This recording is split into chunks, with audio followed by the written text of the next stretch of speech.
বর্তমান জ্বালানি তেল ক্রয়ে আমাদের মনের অনৈতিক ক্ষুধা দূর না হলে এই সংকট কাটবে না। অভাব যোগানে নয়, অভাব আমাদের মনে। আমরা মনে করি নিজের প্রয়োজনের চাইতে বেশি গুরুত্বপূর্ণ আর কিছু নেই।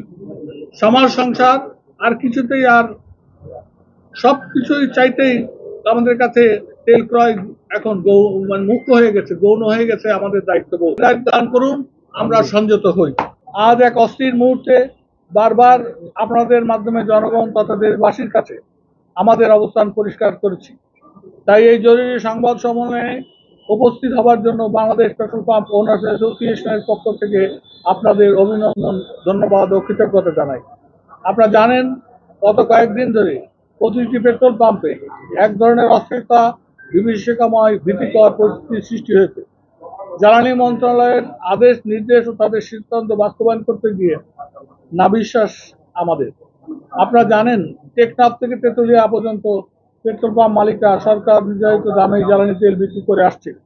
সারা দেশে পেট্রোল পাম্প মালিক ও তাদের কর্মকর্তা কর্মচারীরা সকাল থেকে রাত অবধি সুষ্ঠুভাবে ক্রেতাদের তেল সরবরাহ করে অর্পিত দায়িত্ব সুষ্ঠুভাবে পালন করে আসছে। তারপরে অহেতুক সঠিক তথ্য না জেনে পেট্রোল পাম্পের আক্রমণ, দায়িত্বরত স্টাফদের নির্যাতন, প্রাণহানির ঘটনা ঘটেই চলেছে। আমরা সরকারের প্রতি প্রতিপক্ষ নই, আমরা সবসময় সরকারকে সহযোগিতা করেই আসছি। সব দুর্যোগের সময় আমরা পাশে ছিলাম, পাশে আছি, পাশে থাকবো। মধ্যপ্রাচ্যের ভূ রাজনৈতিক উত্তেজনা এবং বিশ্ববাজারে তেলের সরবরাহ অবস্থা অস্থিরতার পরিপ্রেক্ষিতে বাংলাদেশ সরকার জ্বালানি তেল ভিত্তিতে রেশনিং বা সীমা নির্ধারণ সিদ্ধান্ত নিয়েছে। কারণ রাজধানী সহ সারা দেশে পেট্রোল পাম্পগুলিতে যানবাহনের দীর্ঘ সারি এবং সাধারণ মানুষের মধ্যে তেল ফুরিয়ে যাওয়ার যে আতঙ্ক দেখা দিয়েছে তা কেবল পরিস্থিতির অবনতি ঘটাচ্ছে না, বরং কৃত্রিম সংকটের ঝুঁকি বাড়াচ্ছে। এই মুহূর্তে সাধারণ মানুষের প্রতি আমাদের পরামর্শ হলো অহেতুক আতঙ্কিত না হয়ে সরকারি নির্দেশনার প্রতি শ্রদ্ধাশীল থাকুন এবং রেশনিং ব্যবস্থা নির্বিঘ্নে পরিচালিত হতে দিন। সরকার স্পষ্ট জানিয়েছেন দেশে বর্তমানে তেলের যে মজুদ রয়েছে তা দিয়ে সংকট মোকাবেলা সম্ভব। বলা বাহুল্য আন্তর্জাতিক বাজারে অস্থিরতা একটি সাময়িক সমস্যা, যা কাটিয়ে উঠতে সরকার সর্বোচ্চ চেষ্টা চালাচ্ছে। এ অবস্থায় যদি প্রত্যেকে নিজের গাড়ির ট্যাঙ্ক পূর্ণ করে রাখার প্রতিযোগিতায় নামেন, তাহলে সাধারণ সরবরাহ ব্যবস্থা ভেঙে পড়বে। একজনের অতিরিক্ত সংগ্রহের কারণে অন্যজন হয়তো জরুরি প্রয়োজনেও 1 লিটার তেল পাবেন না। এই প্যানিক বাইং বা আতঙ্কিত হয়ে কেনার প্রবণতা বাজারকে অস্থিতিশীল করে তোলে, যা কোনোভাবেই কাম্য নয়।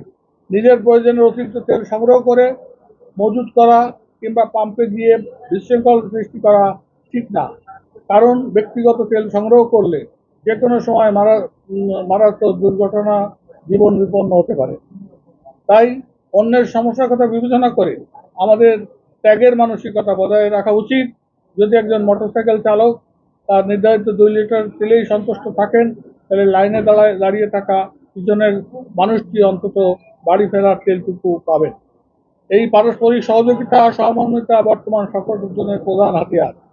জ্বালানি মন্ত্রণালয় ও বিবিসি থেকে বারবার আশ্বস্ত করা হচ্ছে যে তেলের কোনো স্থায়ী সংকট নেই।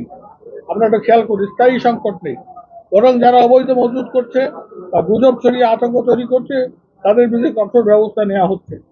সাধারণ নাগরিকদের প্রতি আমাদের আহ্বান, সামাজিক যোগাযোগের মাধ্যমে ছড়িয়ে পড়া কোনো ভিত্তিহীন খবরে কান দেবেন না। পাম্পে দায়িত্ব কর্মীদের সঙ্গে বাক বিতরণতা না জড়িয়ে নির্ধারিত রেশনিং রসিদ সংগ্রহ করুন এবং লাইনের শৃঙ্খলা বজায় রাখুন।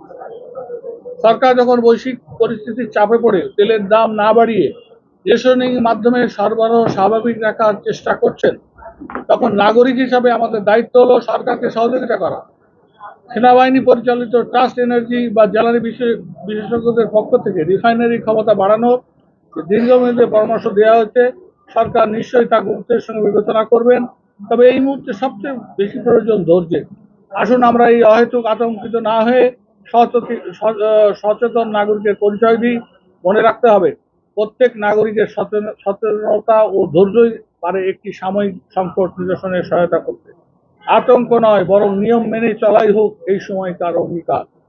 সাংবাদিক বন্ধুগণ, আপনারা নিশ্চয়ই জেনে থাকবেন, দেশের উত্তর দক্ষিণাঞ্চলের পাম্পসমূহ অবস্থা আরো ভয়াবহ, দুর্বিষহ। এ অবস্থায় অঞ্চলের অনেক পাম্পেই চাহিদা অনুযায়ী তেল সরবরাহ করা হচ্ছে, কিন্তু অতিরিক্ত চাহিদার কারণে পরিস্থিতি বেসামাল হয়ে উঠেছে।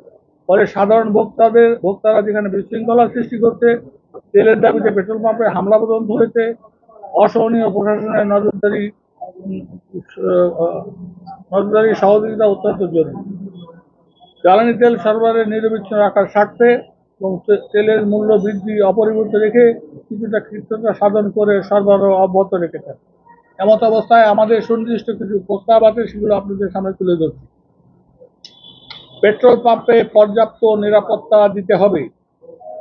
বাস্তবতার নিরিখে সামঞ্জস্যপূর্ণ তেল সরবরাহ নিশ্চিত করতে হবে। তার মানে অ্যাবনর্মাল বলছি না, বাস্তবতার নিরিখে।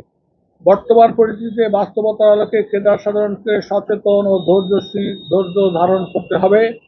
পেট্রোল পাম্পে ট্যাঙ্ক শূন্য অবস্থায় তেল নিতে ক্রেতাদের হুমড়ি খেয়ে পড়া থেকে বিরত থাকতে হবে। পেট্রোল পাম্প, এটা আমরা শুধু পেট্রোল আর অক্টেনের ক্ষেত্রে পর্যন্ত বলেছি। পেট্রোল পাম্পে তেল বিক্রির সময়সীমা সকাল 7টা থেকে রাত 8টা পর্যন্ত নির্ধারণ করতে হবে। এটারও একটু কারণ আছে, পরে ব্যাখ্যা দিচ্ছি। উপজেলা ও জেলা পর্যায়ে সকল পেট্রোল পাম্পে পর্যাপ্ত নিরাপত্তা জোরদার করতে হবে। ডিপো থেকে ট্যাংক চেম্বারের ধারণ ক্ষমতা যেমন 4,500 লিটার অনুযায়ী তেল সরবরাহ করতে হবে, আর তা না হলে পরিবহন খরচ বৃদ্ধি পাবে। এটারও ব্যাখ্যা আমি পরে বলছি। সরকারি মনিটরিং ব্যবস্থা জোরদার করা, অযথা পেট্রোল পাম্পে আক্রমণ, পেট্রোল পাম্প মালিকদের উপর একতরফা দোষ চাপানো যাবে না। সেক্ষেত্রে সরকার ট্যাগ অফিসার নিয়োগ করেছে, আমরা তাকে সাধুবাদ জানাই। এখন আমি এই দুটো জিনিসের একটু ব্যাখ্যা দিয়ে দিই। 5 নম্বর, পেট্রোল পাম্পের যে সময়সীমা আমরা বলেছি, পেট্রোল এবং অক্টেনের জন্য রাত্রে বেলায় দুষ্টু ছেলের শয়তান লোকজনের আমদানি বেশি হয়। সেই জন্য রাতের আন্ধারে শৃঙ্খলা মেনটেন করা যাচ্ছে না। এই জন্য রাত্রে আমরা এই পেট্রোল অক্টেন সরবরাহ বন্ধ রাখার জন্য, তবে হাইওয়ে সহ সকল পাম্পে অবিচ্ছিন্ন ডিজেল সরবরাহ চালু থাকবে। এই প্রস্তাব আমরা করছি যাতে আমজনতার বাস ট্রাকের কোনো অসুবিধা না হয়। আর একটা হচ্ছে যে ট্যাংলরির যে চেম্বার, আমাদের একটা ট্যাংলরিতে 3টা অথবা 2টা চেম্বার থাকে। একটা চেম্বারের 4,500, একটা চেম্বার 4,500 ক্যাপাসিটি থাকে। কেন অনেক সময় আমরা 2 ধরনের তেল আনি, পেট্রোল আনি, ডিজেল আনি, অক্টেন আনি, ডিজেল আনি। সেই জন্য আমাদেরকে যে অ্যালোকেশন দেওয়া হচ্ছে, সেই অ্যালোকেশনটা যেন ওই চেম্বারটা ফুল দেওয়া হয়। এখন আমাদের দেখা যাচ্ছে অনেক চেম্বারে 4,500 চেম্বার, তাতে দেওয়া হচ্ছে 3,000, 2,000। একটা গাড়ি জামালপুর, ময়মনসিংহ কি আরো দূরের থেকে আসছে, তাকে এই 2,000, 3,000 তেল পরিবহন করে নিয়ে তার পরিবহন খরচ দ্বিগুণ হয়ে যাচ্ছে। ঘাটতি আপনি কয়দিন দিতে পারবেন, কয়দিন আপনি এই লস বিয়ার করতে পারবেন? এই জন্য আমরা বলেছি, যাকেই দেন মাসে একবার দেন, 15 দিনে একবার দেন, 7 দিনে একবার দেন, বাট চেম্বারটা ফুল করে দেন, যাতে তার পরিবহন খরচ কম লাগে।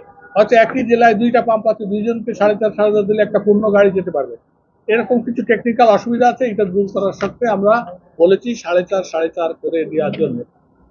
আপনারা যে আরো একটু আশ্বস্ত করতে হয়, সরকার নিজেই কিন্তু অতীতে বলেছে কোনো ট্যাংলরি ডিপো থেকে পার্ট লোড নিয়ে, মানে অর্ধেক লোড নিয়ে বেরোতে পারবে না।